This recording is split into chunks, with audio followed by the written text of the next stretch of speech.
Hello, everyone. How you doing today? Oh my gosh.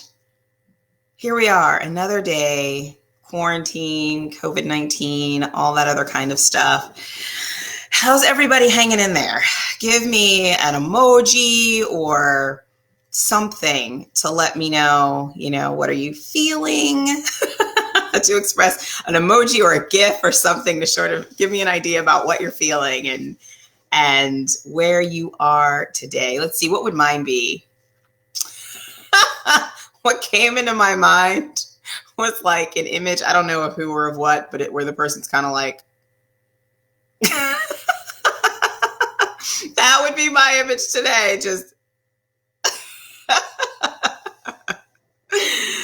oh my gosh, it is quite an adventure. Shall we say an adventure? I like using alternate phrasings for things. So I'm going to call this an adventure. Like when I talk about mental health things, I'll say, like I dance with anxiety, or instead of I have anxiety or something like that. So we'll just say this is an adventure that we're on. So it's been quite adventurous. So I was reminded yesterday that I did not introduce myself. So I'm going to do that today. But just to give you a sense of why I'm on here right now, yesterday I started an Unintentional Homeschooler series. And I talked about 4 keys to transform daily family chaos into calm. And I talked about 2 of those keys yesterday. I'm going to talk about the other 2 keys today. And I am Dr. Lynetta Willis. I'm a psychologist and a family coach. And I love helping families break free from what I like to call stable misery. That space where different areas of your life may be rocking and rolling pretty fine, but in your parenting or in your partnership, you just kind of got stuck in these habits and these patterns and these cycles that you just can't seem to break. And you just keep going, doing the same things over and over again. So it's stable, but at the same time, you're miserable. And a lot of people find themselves here. I found myself here. It's really hard to break free and really experience joy and just all the good things that we want to feel with our family.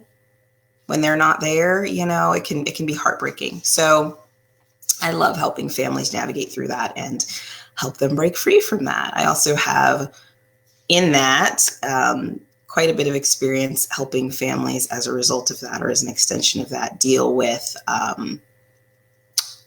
difficult times, such as these, when you have a worldwide pandemic. Okay, so let's get started. Yesterday, I let you all know that whenever you're having a difficult time in your family, there are 4 things that I find always help, always help. And that is routine, rest, creativity, and connection. Those are 4 things that are absolutely key. And yesterday we talked about routine, making sure that we have a solid routine in our day-to-day for ourselves, for our families, for our kids, really important. Also making sure we get rest. One of my favorite things to say that self-care is family care. If you're not taking care of yourself, you're not taking care of your family, right? So the idea that, I'm going to put myself last and take care of everybody. No, you're not. Not for very long. It won't work. I'm telling you, take it from somebody who knows.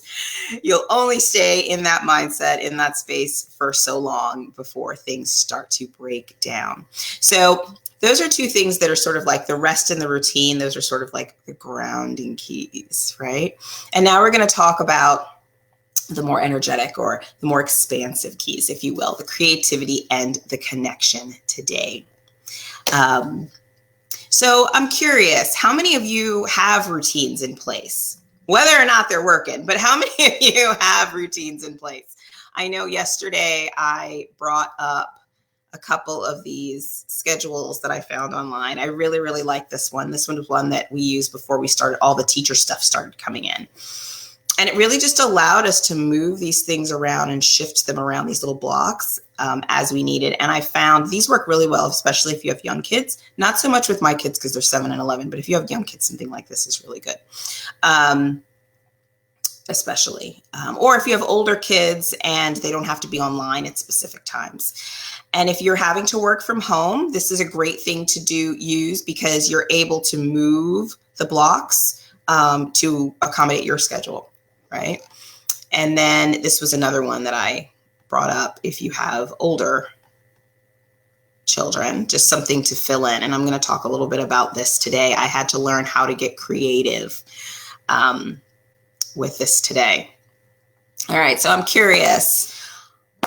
Have you put together routines, and what are you doing to rest? What are you doing to add rest and calm into your life during this period? Give me one thing that you're committing to doing today. I want to hear it. Okay, so let's move on to the last two, creativity. Now, creativity, it's one of my favorite words. It really is. Creativity and curiosity. Those are two of my absolute favorite words. And I find that when we're in difficult times, creativity is a necessity. You just have to be creative. If you're not creative, ship's gonna sink, right? You gotta get creative. You gotta figure out ways. And that means fun, yes, but it also means like problem solving creative. Right? So when we talk about getting creative in difficult times, like the one we're in right now, it's like kind of like letting that art flag fly a little bit. Like, what are some art projects that we can do together? And I'm not talking about anything like Pinterest princess level. I'm not talking about that. Just little things. Like we made cookies the other day. They were horrible, but you know what? We did it. It was a project, right? So it's similar to that. What are group projects you can do together? Maybe you bake, maybe the kids can help cook dinner. Maybe they can be responsible for a certain part of dinner. A lot of time, one thing I'm hearing from parents, especially who have multiple children, is how do I keep my kids from killing each other? And I'm going to do a more in-depth live about that later on. But this is one way to do it, getting creative. You ever hear that phrase, idle hands, devil's workshop? Yeah. If they're using their hands to mold dough or something or use sidewalk chalk, they're not using their hands to kill each other, right? So making sure as much as possible, not that you're overwhelming them with things to do because they do need rest. I talked about that yesterday. Rest is absolutely a necessity, even though it may seem, but they're in the house all day. They're not doing anything. They still need time to shut their brains down and just allow their imagination to go.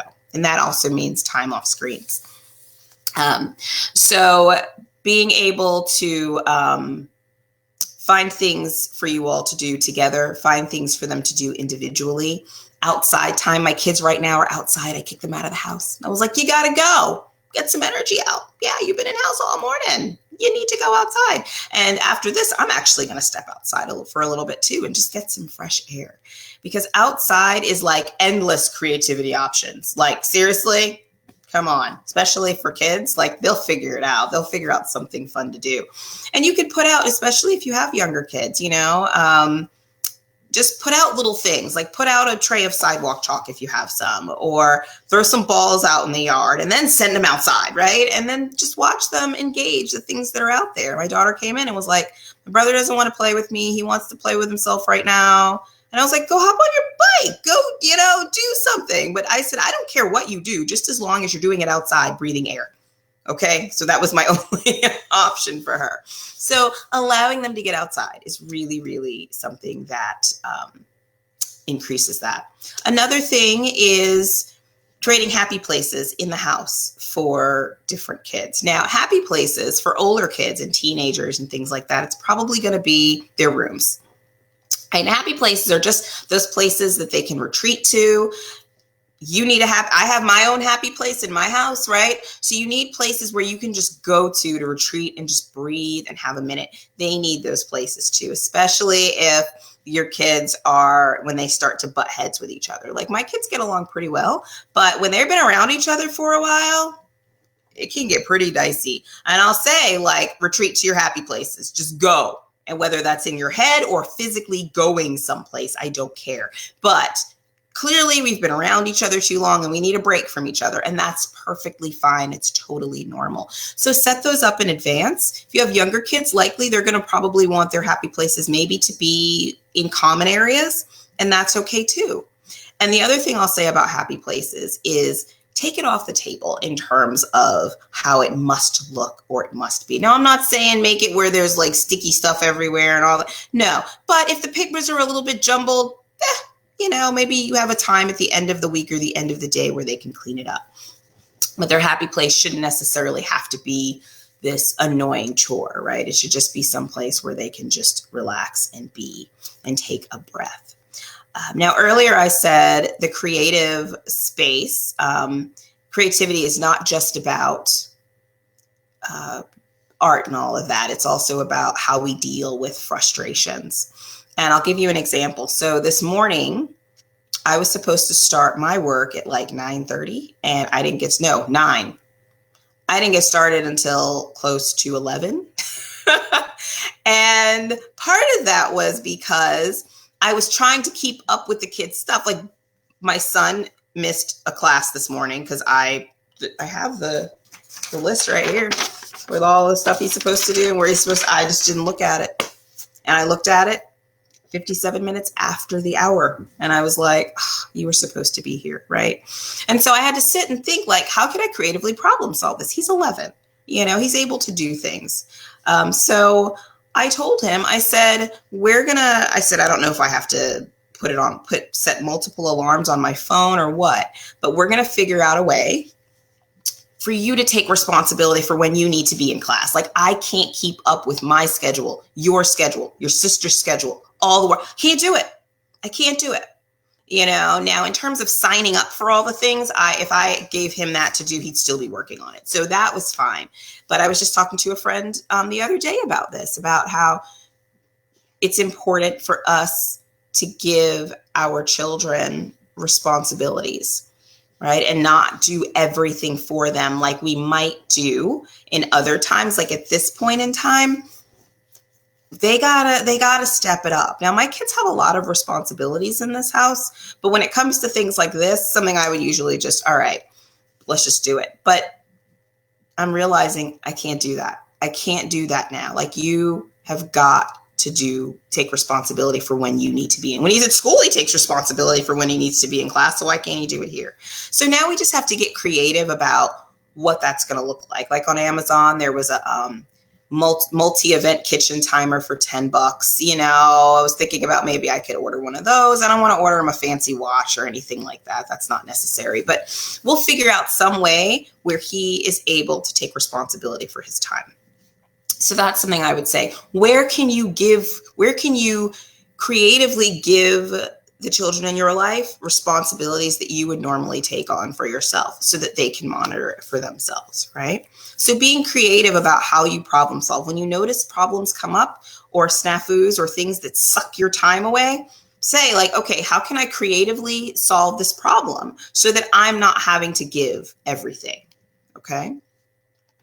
And then the last piece is connection. So again, when families are in difficult times, connection is usually the first thing to go. And when connection goes, stable misery is not far behind. Or not connection, positive connection or helpful connection, I should say, right? Like we connect, but probably not in very helpful ways. If we're like yelling or sighing or, being resentful, like that's not the type of connection that we want to have, right? So making sure that you make time for helpful connection that will actually bring you closer and not separate you. This is really, really important. Taking walks, playing tag. For some reason, sidewalk chalk keeps coming up in my head, drawing things together. And you want to make sure that all the time you're spending together isn't about schoolwork, right? So all the time that you are connecting, don't let it just be about school. Because let's face it, we're unintentional homeschoolers. We are not the bee's knees when it comes to teaching things. If we were, we wouldn't be unintentional.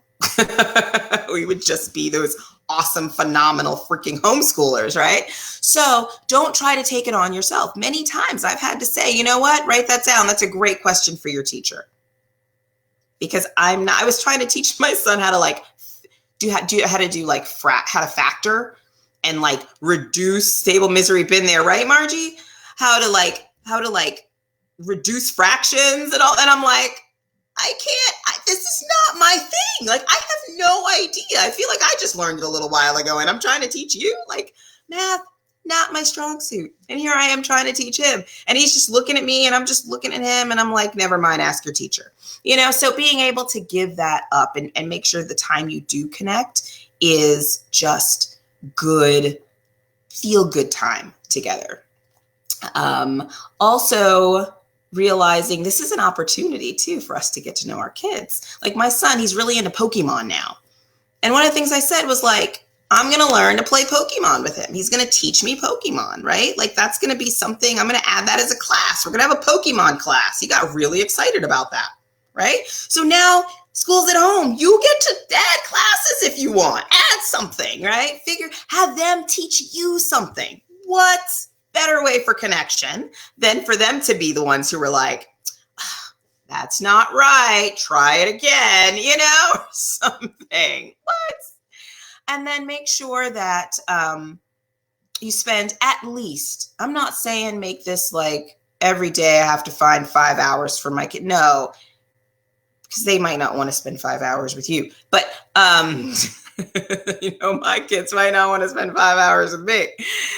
Even 5 minutes. You can say, I will find 5 minutes for us just to be intentional, whether we're drawing a picture together, staring into each other's eyes. I don't care what we're doing, just 5 minutes. And then even give them an opportunity to choose what they do with that time. Like, what do you want to do? We got 5 minutes. What do you want to do with that time?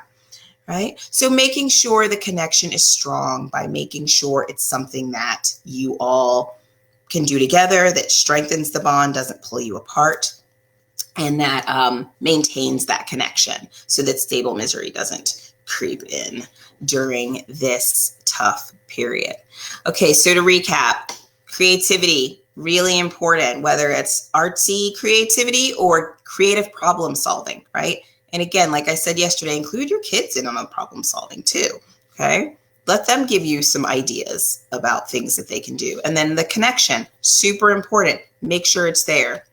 The last thing that I want to talk to you all about is I'm actually starting a group for unintentional homeschoolers. It's called Space to Breathe. It's going to start on April 3rd. It is a pay what you can group. And I really mean that. You get access to everything, doesn't matter what you pay, because I really just want to make this accessible to anybody who wants to be there. If you want to be there, I want it to be there for you. Okay. And you can go to teamjoy.rocks to find out more about it. But we're going to have sessions where we all come together and we talk and connect. This is going to fit into that rest that I talked about before, ways that you can calm yourself, ways that you can increase your confidence about this homeschooling thing. I'm going to have a homeschooling expert on there that's going to come in and talk. I'm going to have somebody come in and talk about how to use ritual to really establish that connection, right? There's going to be someone else who's going to come in and teach us how to use just doodling, like literal doodling on your paper as a way to be creative and to unleash your creative abilities. And I'm going to be leading meditations and things like that. And this is something that's all going to be recorded. It's going to be kept in a portal so that you can look at it at any time, right? So if you're looking for more calm, more confidence in what the heck to do and how we get through this, and more community and connection so that you can have that rest and that peace, please, please, please go to teamjoy.rocks and sign up. All right, that's it for me today. I will see you all next time. Thanks so much for tuning in. Bye.